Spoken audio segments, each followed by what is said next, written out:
uns 1000 metros. Quando se inicia, começa devagar, devagar, devagar. Os dois estão quase em paridade, um olhando para o outro, para ver se vai, não vai. Aumenta a velocidade, aumenta. Quando chega mais ou menos 50, 100 metros, aí inicia o esforço supremo. Aí o cara dá tudo, tudo, tudo, tudo. O argentino deu tudo.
E eu pedi para minha mãe me comprar uma bicicleta.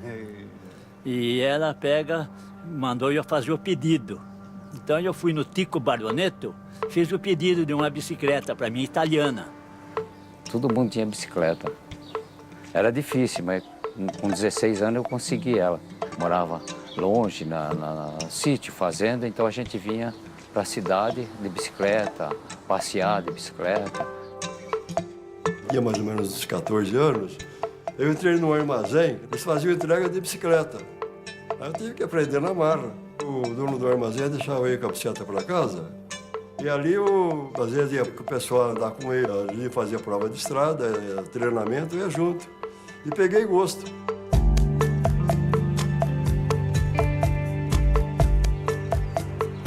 Ele trabalhava no armazém. No armazém com uma bicicleta pneu balão. E ficou, ó o balão, né? Ó o balão passou por aqui, né? Bicicleta de pneu balão, que nem essa minha aí. Ele andava muito, ele era forte, ele pedalava que ninguém conseguia acompanhar ele. Então era balão, o apelido dele. Um menino simples, trabalhava em armazém, depois entrou na estrada de ferro. Rapaz simples, bom. Não tinha o orgulho, campeão, né? Campeão.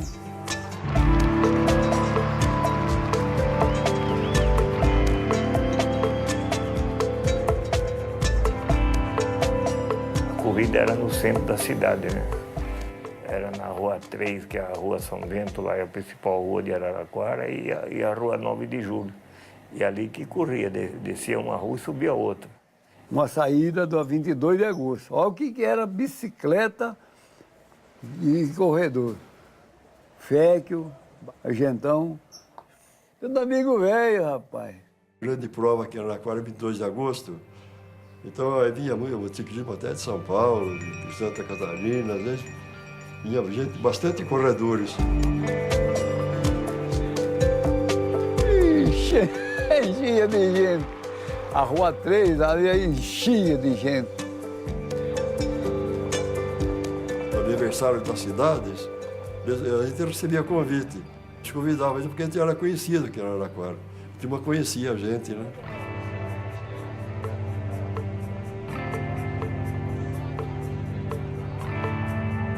A equipe de ciclismo de Araraquara era forte.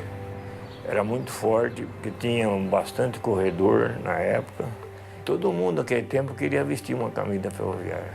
Quando eu comecei o ciclismo também, eu comecei com a camisa da Ferroviária. Era o auge da Ferroviária. Ela foi vice-campeã do interior, ela fazia muito jogador que foi vendido para São Paulo, Corinthians. E como a Ferroviária era da Estrada de Ferro, e a maioria que participava do ciclismo era funcionário da estrada mesmo. A carpintaria era 4 seções de carpinteiro. A minha seção. Tinha os que trabalhavam em máquina, os que trabalhavam em vagão, os que trabalhavam em carro passageiro e os que trabalhavam em móvel. Era grande, é muito grande. E o Anésio entrou na estrada de ferro e entrou na seção de torno, trabalhou como torneiro mecânico. Não tinha descanso, né? Saía do serviço e ia treinar. Né? Estrada de terra, tudo. A gente gostava, não olhava sacrifício de nada, né? Era a estrada de terra, a gente saía para treinar a estrada de terra, era areia, era cada tombo na areia. A gente saía por aqui para Matão, era terra, ia até Matão, então pegava lá o asfalto, ia até Jabuticabal e voltava. Era trabalhar e andar de bicicleta, passar aqui na casa do Paulão. Vamos treinar? Vamos!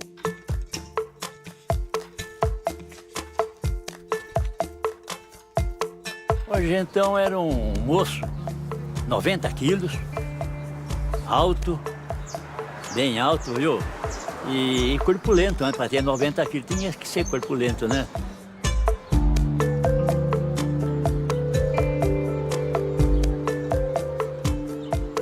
Ele era um homem alinhado, grandão, tudo, né?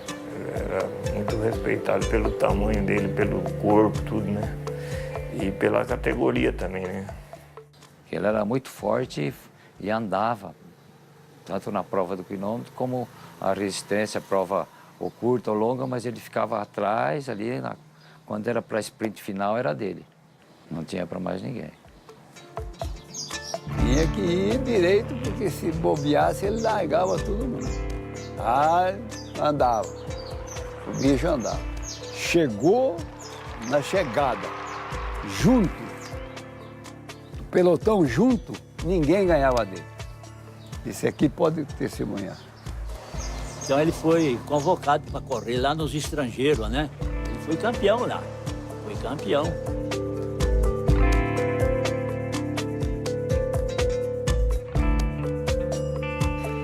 Nós viajamos para o México em 55, para o Pan-Americano. E, curiosamente, ele sentou do meu lado no avião, que era avião da FAB. E nós sentamos de lado, é avião de paraquedista.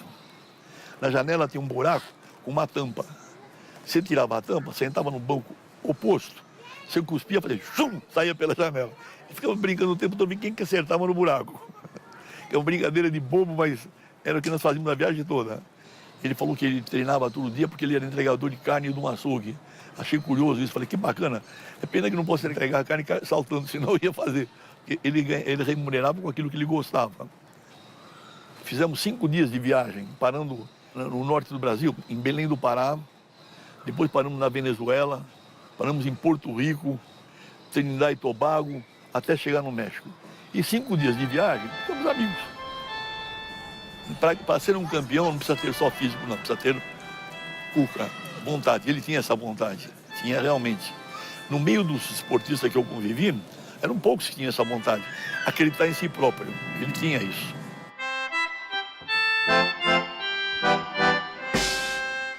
No Pan-Americano de 54, no México, o venezuelano, naquela época ele bateu o recorde mundial do quilômetro. Como ele bateu o recorde, a Venezuela, eles fizeram um sul-americano extra.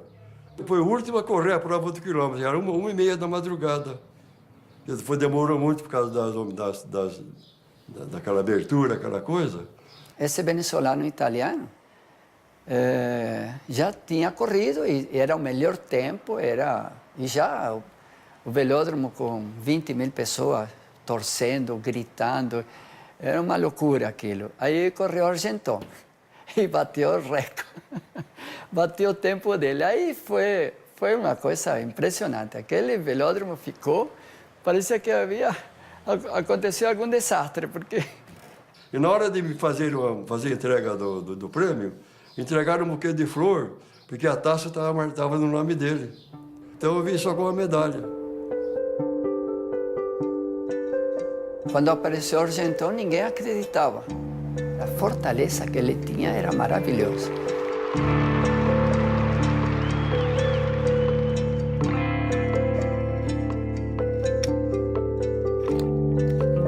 Anésio Argentão eu conheci em 1956, na Olimpíada de Melbourne. na Austrália. A gente saiu de Uruguai, parou em São Paulo. De São Paulo fomos para Manaus, Venezuela. Venezuela, paramos em Chicago e horas, muitas horas, Los Angeles. Pernotamos, aí ficamos 18 horas voando sobre o Pacífico, chegando no Havaí. Saímos do Havaí e fomos para outra ilha no Pacífico que se chamava Canton. E depois saímos dessa ilha aí e chegamos em Sydney. E depois mais 3 horas para chegar em Melbourne, na época. Foi 5 dias que a gente demorou. Ficava com o corpo no formato do banco, do assento do avião, porque era impressionante. Foi uma viagem muito cansativa. Melbourne streets take up the Olympic theme, and every store, big and small, proclaims a colorful welcome. A gente não sabia a língua lá, não sabia nada. Então, Uruguai e Brasil sempre se entendem, não? Era o único ciclista brasileiro que foi a competir lá. E a gente tinha uma equipe de Uruguai de 5 ciclistas. E ele praticamente que não tinha outro companheiro. Então, ele ficava com a gente. Era a antiga Confederação Brasileira de Desportos, que administrava todo o esporte nacional. Então, esportes assim de individuais, não é? Não tinham a mesma repercussão, por exemplo, no futebol, dos esportes coletivos, aliás, não tem até hoje. Então, ele foi desfalcado de um massagista, ele foi desfalcado de um mecânico, né? Praticamente ele é bicicleta. O pai do Éder Joffre, foi no boxe. E o Éder Joffre, na primeira luta que ele fez, ele fraturou a mão. Então, ele não pôde mais competir. E como o pai dele era muito amigão de todo mundo lá na vila, aí quando ele viu, o pai dele viu que eu estava sozinho, ele me deu uma mão, ele me fez massagem, tudo, me acompanhou. Foi a única assim, apoio que eu tive foi do pai do Éder Joffre. Meu pai, em primeiro lugar, era um mestre. Modéstia à parte, além de ser técnico de boxe, ele era um grande massagista. E um coração que não cabia dentro dele. De tão bom que era, um coração grande, ele ajudava pessoas. E ele, com a massagem, ele arrumava todo mundo. Com toda a sinceridade, ele arrumava todo mundo. Ninguém ia para casa com dor ou machucado. Então foi ele que além de pôr no mundo, me orientou para lutar boxe. A gente convivia com tudo aquelas feras, não? Que era bonito. Só quando você entra naquele ambiente, quando você entra na Vila Olímpica e vê aquela grandiosidade do que é todos os países do mundo lá, e você convive com todos eles, é maravilhoso. Eu fui 7º na prova de quilômetro e foi difícil, mas a gente fez o que pôde. Né? Aí foi uma alegria maravilhosa, não? Porque os sul-americanos não tinham chance nenhuma, não? Na Olimpíada, não? Era francês, italiano e outras equipes da Europa, não? Que prevaleciam. Mas ele surpreendeu, a classificação dele foi maravilhosa mesmo. Como eu ia para esses lugares, aí a Calói convidou para mim ir para lá. Aí eu fui para Calói, então aí que começou o caminho para continuar as provas. Né?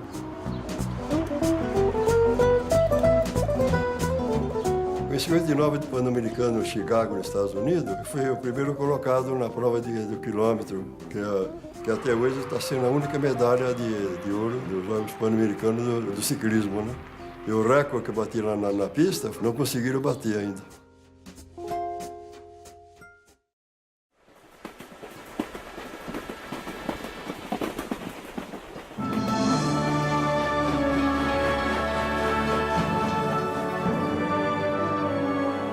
Naquele tempo não era ônibus, de trem, foi um monte de gente lá esperando na estação. Era um grande dia de festa quando ele chegava, todo mundo ia receber ele. O pessoal admirava muito, acompanhava. porque ele estava defendendo o nome do Brasil e o nome de Araraquara.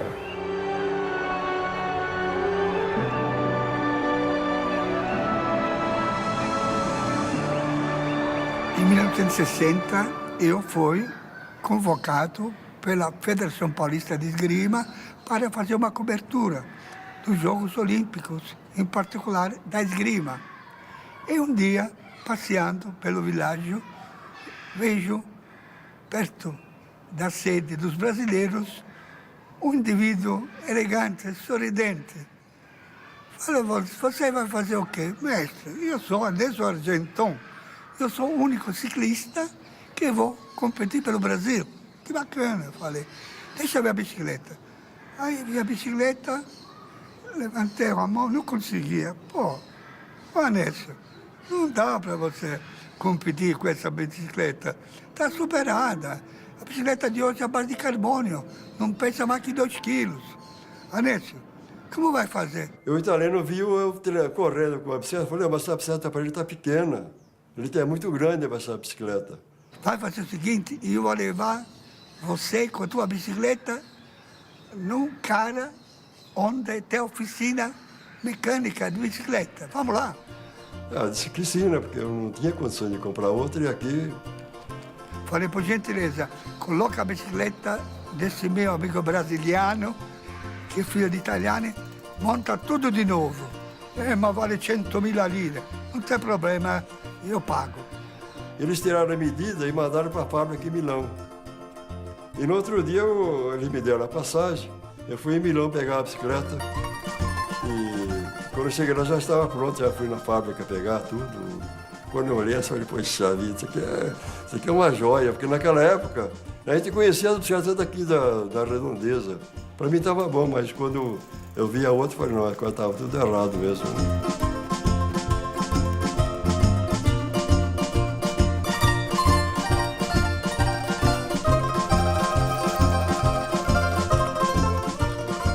No dia 26 de agosto, ele ia participar da eliminatória. Aí chego no Vilarejo Olímpico e falo, era mais ou menos 9 horas, Anécio, o que está fazendo aqui? Estou esperando uma condução para me levar no velódromo. Falei, meu amigo, 9 horas, a competição já começou, você está eliminado. Eu me atrapalhei, não sabia que hora que ia sair, quando eu fui lá ver, o ônibus já tinha saído. Aí chamei um táxi, coloquei a bicicleta em cima, amarrou nas pressas. No caminho, ele errou o caminho, aquela coisa para chegar no velódromo. Aí eu cheguei lá um pouco assim, meio em cima da hora. Aí entramos lá dentro, correndo, é brasiliano. Falou um cara lá, mas que brasiliano? Já foi eliminado. Mas de forma nenhuma, falei. Eu sou italiano, ele é filho de italianos, estamos em Roma e não admito que você elimine o meu grande amigo, um brasileiro. Pelo amor de Deus. Aí eles se reuniram, depois de uns minutos me chamaram ele. O senhor vai competir. Fiz a primeira eliminatória no scratch com outro e vim primeiro. Segunda foi a 8ª de final. Ganhou. 4ª de final, Anesso Argenton com Santo Gaiardone.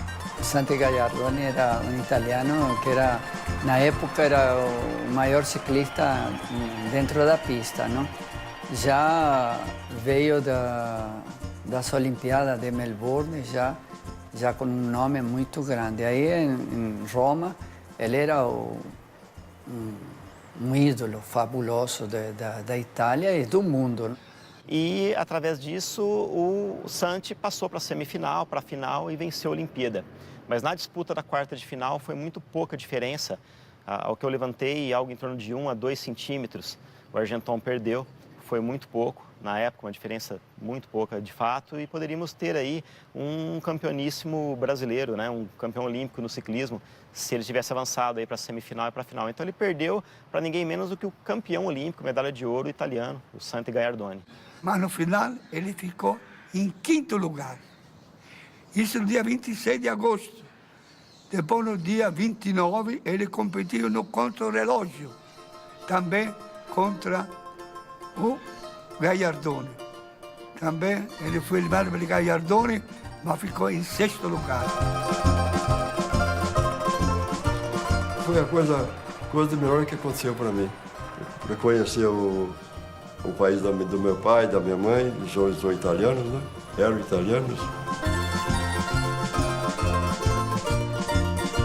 Pois é, o Argenton foi vinculado também à realização de provas de ciclismo no bairro dele, junto à Associação de Moradores, a SABSA, acompanhando a equipe em jogos regionais, jogos abertos. Essas provas tinham, assim, principiantes, né? Tinham aspirantes, tinham idosos, gente do tempo dele até, e formou ali uma espécie de elite do ciclismo. A fama do Argenton atraía em volta dele muita curiosidade também das equipes de fora. E o Argenton tranquilamente consertando o pneu de uma bicicleta do pessoal da equipe de Araraquara. Era um exemplo realmente de vida, estar ali na loja dele e poder conversar um pouco quando a gente ia pegar a bicicleta e tal, era algo que nos engrandecia demais, porque eram feitos realmente muito grandes, né? Na reforma da Tinelli, a gente pensou em fazer o mínimo de intervenções, mas deixá-la em condição de uso. Ela tem um valor histórico muito grande e é a famosa Tinelli do Argenton. Está muito bem conservada pela idade. Na nossa época aqui em Araraquara, o Onésio Argenton foi convidado pela prefeitura para tomar conta da equipe aqui da nossa cidade. E a postura dele ele sempre foi firme. Ele sempre falava, tem que ser muito responsável, muito cuidado com o ciclismo, para não cair numa besteira de tomar dope, alguma coisa. Então ele disse assim pra gente, que se ele soubesse que algum dia a gente colocasse alguma coisa na boca ou na veia para se estimular, para praticar o esporte, estava fora da equipe. Então ele não admitia hipótese alguma. Na época não era dope, era bomba, chamava bomba. Hoje fala dope, né? Que nem Então, mas na época não era, ele era muito correto. Era uma alimentação boa e sempre o treino. Então tudo isso foi muito bacana, que ajudou muito, no caso, pessoalmente falando, é claro, na minha própria formação. A gente era jovem e tendo a instrução de uma pessoa igual ele foi importantíssimo. Quando eu comecei a treinar, a praticar a modalidade, o meu pai me disse, olha, nós temos um grande campeão aqui bem pertinho da gente, nosso vizinho ali da bicicletaria, mas eu não fazia ideia do que era esse grande campeão. As conquistas dele foram algo assim, de fato, memoráveis. Principalmente a 5ª colocação na Olimpíada de Roma, em 1960, a medalha de ouro nos Jogos Pan-Americanos, em 1959, em Chicago, recordista sul-americano da prova de velocidade do quilômetro, ganhou todos os Jogos Abertos que ele participou, enfim, um fenômeno que houve na época dele, cujas conquistas dificilmente serão superadas. A saudade, né, das provas, né, de todo quanto lugar que a gente foi conhecer, tudo no ciclismo. O pessoal que já foi embora, né? E tá por aqui ainda. Foto, a única recordação que fica é a foto, né? Pelo amor de Deus. Tudo nego magrinho, não engordaram, viu? A saudade aumenta, né? Essa foto traz muita nostalgia, cara. Isso aqui foi no bairro aqui de Araraquara, no bairro de Santa Angelina.